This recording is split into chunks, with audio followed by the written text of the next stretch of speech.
আমি 5.5 বছর ধরে মালয়েশিয়াতে থাকি। আল্লাহ মালয়েশিয়ারে যা দিছে এর চেয়ে অনেক ঢের গুণ বেশি আমাদেরকে দিয়েছে। এক বাংলাদেশ, আমাদের দেশটা অনেক ছোট্ট কিন্তু সৌন্দর্যের লীলাভূমি। সুবহানাল্লাহ পড়ে। এমন কিছু নাই যে দেয় নাই।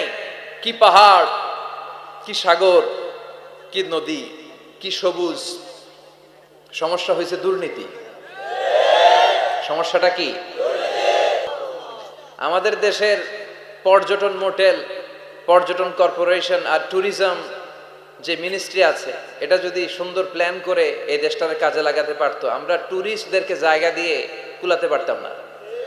আমাদের দেশের ছেলেপেলেরা যেগুলো লেখাপড়া করে না, এগুলো কামলা দিতে যায় বিদেশ। এই দেশটারে সাজাইলে এখানে ট্যুরিজমকে দেখাশোনা করার জন্য আমাদের প্রত্যেকটা ছেলের কর্মসংস্থানের ব্যবস্থা হয়ে যেত। এগুলো নিয়ে চিন্তা নাই, এরা ঘুরতে যায় বিভিন্ন দেশে, দেশ নিয়ে চিন্তা নাই। আল্লাহ আমাদের নেতাদেরকে তুমি হেদায়েত দাও।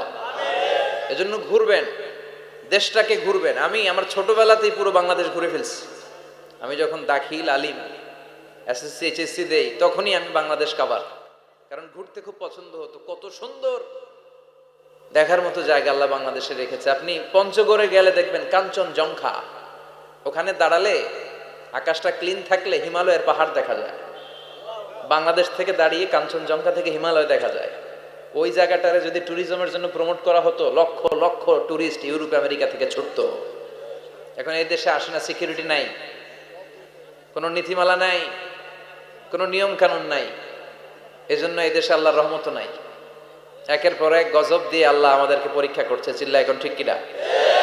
আল্লাহ তুমি গজব থেকে বাঁচাও, তোমার রহমত নাজিল করো, আমাদের সবাইকে মাফ করো। আচ্ছা জি, ভলান্টিয়ার্স যারা আছেন তারা ওই যে কাপড়গুলো খুলে